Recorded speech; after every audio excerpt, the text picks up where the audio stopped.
Ça qu'a fait comme moi. Moi c'est François Nicolas Charlemagne lui, moi c'est un expert dans crédit.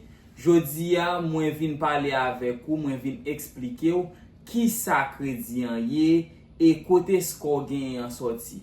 Pour même tout qui pour que j'aime gagner un crédit card ici aux États-Unis, pour même qui pour que j'aime faire crédit et qui t'a aimé vinn gagner un bon crédit score, moi pral montrer ou step by step comment ou capable faire pour ou même pour build crédit pour quoi. Moi pral montrer ou tout ou même qui a un crédit score qui gâté comment capable faire pour ranger crédit score. Et dans même vidéo ça tout, moi pral parler avec vous pour montrer qui ça leverage credit mean ici aux États-Unis. En avance. Qui ça crédit aller? Crédit c'est capacité yon moun gagner pour prêter l'argent ou bien prêter un service et li pral gagner pour remettre l'argent ça back avec un intérêt. Et sous qui ça banque yo, lender yo chita pour yo prêter moun sa yo l'argent. Yo chita sou yon bagay yo rele credit score. Et qui ça credit score? Credit score yon moun, c'est un numéro 3 chiffres qui sorti dans 300 pour arriver dans 850 que Credit Report Agency yo ba ou selon statistique yo fait pour sous une méthode yo rele 35 30 15 10 10. Et qui sa méthode 35 30 15 10 10 là yé? Méthode 35 30 15 10 10 là, c'est une méthode que tout Credit Report Agency yo utilisé, spécialement FICO, pour capable déterminer qui crédit score yo doit bay chaque consommateur. Li vle di ki ça? C'est une décortication de 550 points que Credit Report Agency yo fait et puis yo dit comme ça que mais sous qui facteur yo pral chita pour yo capable déterminer mais combien points yo doit ba ou dans credit score. 35% lui-même qui vle di payment history. C'est histoire paiement que ou gagné dans loan ou prend déjà yo ou bien dans crédit card ou utiliser déjà yo. C'est façon ou payer crédit card ça yo et c'est façon ou payer loan ça yo. C'est ça que fait après depuis on moun gen on late payment dans crédit li, ça ka fait li pas jamais réapprouver encore pour un loan ou bien pour un crédit card ou bien li gen doit très difficile pour li approuver pour un loan ou bien un crédit card ou bien si yo t'a approuvé li ou après yo approuver moun ça avec un intérêt qui très haut. Qui ça 30% veut dire? 30% c'est utilization. C'est façon ou utiliser crédit card que vous gagnez déjà yo. Faut que toujours battre pour utiliser plus petit possible dans tout crédit card que vous gagnez et faut que toujours battre pour pas utiliser plus que 30% dans crédit card ou. Et 15% qui ça lié? C'est quantité de temps ou gagner de pour gagner crédit ou là. C'est age of credit. Parce que ça a vraiment compté pour être capable de faire confiance. Ou après, yon moun qui gagne 10 ans depuis la fait un bon paiement history avec yon moun qui gagne 2 ans depuis la fait un bon paiement history, moun sa yo, même si ou ta un moun qui gagne 2 ans gagne 850 crédit score et moun qui gagne 10 ans gagne 600 crédit score, ou après moun qui gagne 650 crédit score joindre yon pi bon loan avec pi bon interest rate que moun qui gagne 850 là parce que li pa gen temps, li pa gen en pile temps depuis la utiliser crédit, yo pa fait en pile confiance. 10% qui ça veut dire? Premier 10% veut dire qui ça? C'est combien line of credit ou gagné. Ça veut dire que credit mix. Tout le temps ou gain plus lender qui faut plus confiance, c'est tout le temps yo monter point pour dire comme ça que moun sa li gagne 10 banques qui fait confiance qui bal 10 crédit card, c'est parce que yo fait confiance et c'est parce que moun sa bien payé crédit card li yo qui fait yo fait confiance comme ça. Et l'autre 10% qui ça lié? L'autre 10% c'est new line of credit. C'est new credit card que ou appliqué pour yo et approuvé pour yo.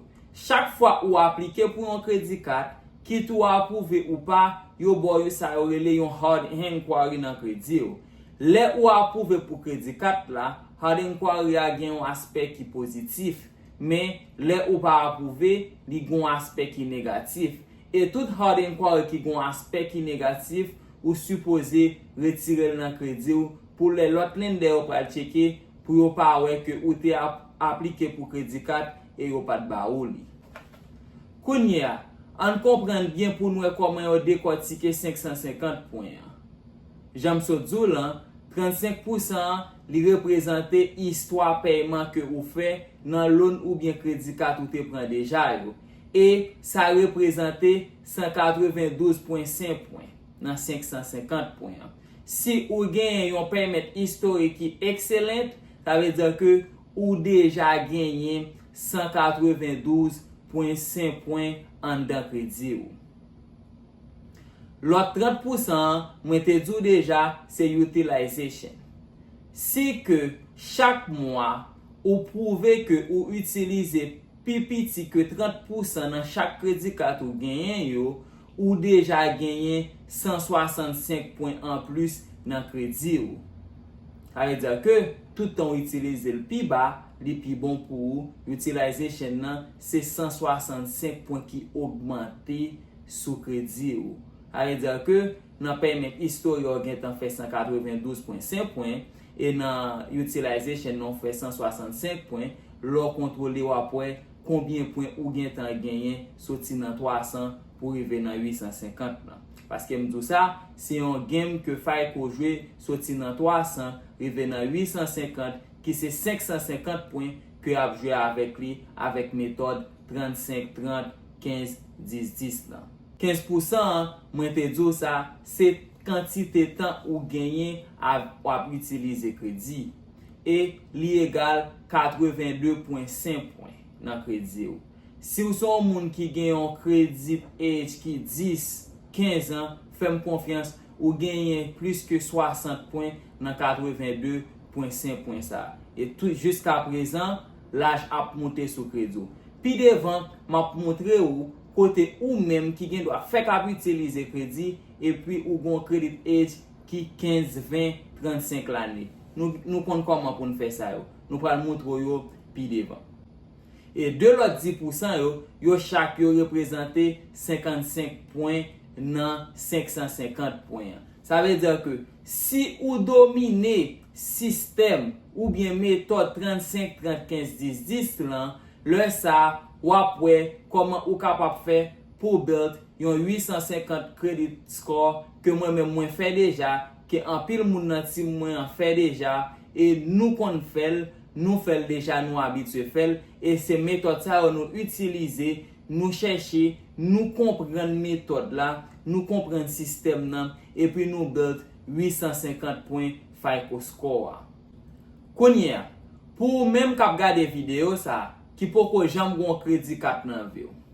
Qui ça ou doit faire sous ta vle build yon bon crédit. Sous ta vle vin gagner 700 plus ou bien 800 plus credit score. Qui ça doit faire? Premier ça m'a conseillé pour faire pas à appliquer pour crédit 4 parce que ou gen plus chance pour pas qualifier pour crédit 4 là parce que ou poko jambe gen crédit nan vie déjà. Premier ça doit faire ou doit aller dans n'importe banque ou bien banque ou utiliser aller ça à l'ouvert ça relé yon secure credit card. Yon secure credit card c'est un crédit card ou utiliser ou faire un down deposit sur lui. Comme ça c'est comme pour lié. Li ka commencer dans 200 pour arriver jusqu'à X. Juste force ou gagner. Leur fait deposit là sur lui ou doit utiliser comme ça avec un pile précaution. Ou de utiliser, c'est comme si son crédit carte ou t'a utilisé. Et là ça, là on fait un mois, 2 mois, ou payer crédit carte là, les banques là vinn ouais kounya ou utiliser là avec un pile précaution ou utiliser avec un pile responsabilité, là ça yo vinn fort confiance, non seulement yo remettre tout comme vous te fait dans un deposit là et puis yo borrow yon line of credit. Là ça ou gen premier line of credit tout sans que ou pas gagner yon hard inquiry dans credit report. Deuxième bagage ou capable faire pour capable build crédit ou même qui pour jamais gain crédit même, ou capable aller al prendre ça relé yon credit builder loan. Gen pile compagnie qui aborde 500 à 1500 dollars jusqu'à 2000 dollars non credit builder loan. L'on prend loan ça a reporté dans tous les trois crédits bureau yo. Et meilleure façon pour payer loan ça, c'est faire premier paiement sur les on time et deuxième paiement plan, me conseille pour faire en full. Ou pas besoin prendre comme ça pour l'utiliser pour aller faire rien avec lui. Juste prendre nos objectifs pour capable leverage crédit ou pour capable build crédit ou aller prendre comme là appliquer pour loan les approuver pour loan prend loan y a dit qui les va venir faire premier paiement. L'offre fin faire premier paiement avant date deuxième paiement arriver aller remettre tout comme la net dit ou voulez payer loan en full. L'offre fait ça y a reporter ça dans crédit bureau yo. Les reporter dans crédit bureau yo, ça fait crédit score monter et ça fait tout crédit historique a vinn build very strong. Et une bagay ou capable faire tout ou même qui peut ko gen crédit, moi te dit ça déjà moi pas la prendre nous ça, ou capable demander yon famille, yon ami, yon monde que ou fait confiance ou connaît qui gen un bon crédit score qui pas jamais raté un paiement pour lui ajouter sous pi ancien crédit card li gen as an authorized user. Les li ajouter as an authorized user, laisse ça même quantité temps li gen depuis le gen crédit, c'est même quantité temps ça tout ou ap gen pour gen crédit et toute histoire par yo pour le reporter dans histoire pour yo. Ça yo c'est pi bon façon ou capable faire pour build yon bon crédit dans 60 à 90 jours. Et yon nan bagay tout m'a conseillé ou même tout qui fait pral ouvrir un secure credit card, mettez auto payment sur lui. Donc fait li marcher pour compte autopilot. Parce que si pas mettez auto payment sur lui, ça arrive oublier. Et moi dis ça déjà, leur mission payment dans un crédit card ou fucked up crédit. C'est pi mauvais bagay qui rive si ou miss yon payment soit dans yon loan ou bien dans yon crédit card. Kounya, ou même qui te gen un bon crédit ou gâté, soit parce que tu acheté une machine ou pas de payer, soit parce que tu oublié ou pas de payer un crédit card, soit parce que tu dans un mauvais moment ou tu dépensé un pile l'argent dans un crédit card ou pas de bien comme là pour remettre, les grand pile les paiements dans crédit card ou grand pile bagay qui rive ou même tout qui te pour un student loan à cause des difficultés ou pas de carré l'école là qu'on pas ka payer loan nan bac comme si grand pile bagay qui capable faire crédit score un monde gâté. Chita toujours pour un petit patience, moi pral montrer ou step by step comment ou capable faire pour ranger tout bagay ça yo pour retirer tout ça qui négatif dans crédit ou sans que ou pas payer un monde million 20 qui pour faire pour chita là bon montre comment. Ou même crédit ou pas bon, ou pour aller sur freeannualcreditreport.com ou pour aller download credit report tout dans tous les trois bureaux yo gratis ti chéri. L'on fin download yo, m'bon ça, prends ça, fais ça pito. Allez, prends yo, pointez yo. Et puis prends yon plume, marquez tout ça qui négatif ou que ou gagné dans crédit. L'on fin fait ça, ou pour aller écrit crédit bureau yo pour aller discuter chaque grain bagay ça yo. Prends ça comme principe, pas jamais discuter plus que 5 items dans crédit ou en seul coup. Pas jamais faire ça. Pas jamais discuter 10 items en seul coup. Ça va faire faut qu'on bien analyser crédit report là tout. Parce que ça qui négatif dans Equifax, gen doit pas apparaître dans TransUnion. Ça qui dans Experian, gen doit pas apparaître dans Equifax. Ça veut dire que faut qu'on bien prendre soin pour analyser crédit report là et puis pour capable commencer discuter tout bagay qui négatif yo avec crédit bureau yo. L'on discuter yo, qui ça doit faire? ou dwe utilize consumer law. Consumer law, se law ki la pou proteje ou même ki se yon konsomateur kap konsome produit lender yo, kap konsome produit bank yo. Mwen genyen yon e-book ke m prepare kote m mette tout consumer law yo net, tout consumer law ou kapap utilize pou retire tout bagay nan krezo yo. Nan fin video sa, ma mette link lan pou kote ou kapap download li. Lò fini, ou fin bien ekri let ou utilize consumer law ke ou pral wè nan e-book mwen, wap pran let sa, wap notarye let la. Lò fin notarye let la, wap fè fotokopi ID ou, wap fè fotokopi social sécurité ou, epi tou, wap pran yon utility bills ki kapap yon bil courant, yon bil téléphone, n'importe bil ou gen sou non lan, ki gen preuve adres kote wap vive lan, ou bien kote wap resevo let la dan, wap voyel ale bay n'importe kredi bureau.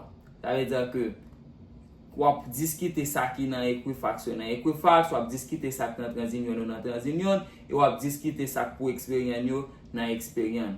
Mbo garanti frem, nan mwens ke 30 jou, tet yo ap chok ouvel lamp, yap di moun sa son moun ki gen pil konesans, moun sa son moun ki chita, ki apprend sakre le credit creeper lan, et puis ki ap range kredil. Et nan mwens ke 30 jou, yo genyen obligasyon pou yo repon nou.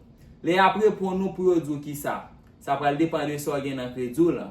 Yo kamando plus preuve.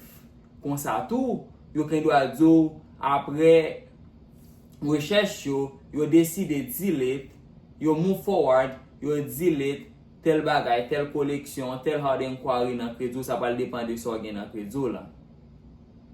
Et mbo garanti zanmim, de poursuivre tout méthode sa yo nan mwens ke 45 jou frem wap wè credit score komanse. Jamde tout la deja, bien, mwen rive nan fin video wa, mwen prepare yon e-book pou ki genyen tout bagay sa yo la dan. En plus, li gen la dan ni koman kapap kreye yon LLC pou kou, koman ou kapap fè pou jwen funding pou LLC ou pou jwen l'ajan pou fè business, paske se l'ajan moun pou utilize pou kapap fè business et puis ou même pou vin gen l'ajan pa ou.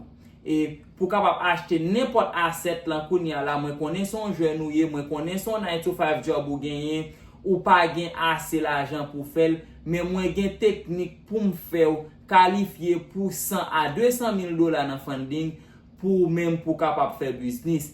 Klike link ki an ba video a, al pran e-book pou la, li pa chè zanmim, wap download li, suiv prinsip yo, et puis wap jwen rezultat. Fèm konfians zanmim.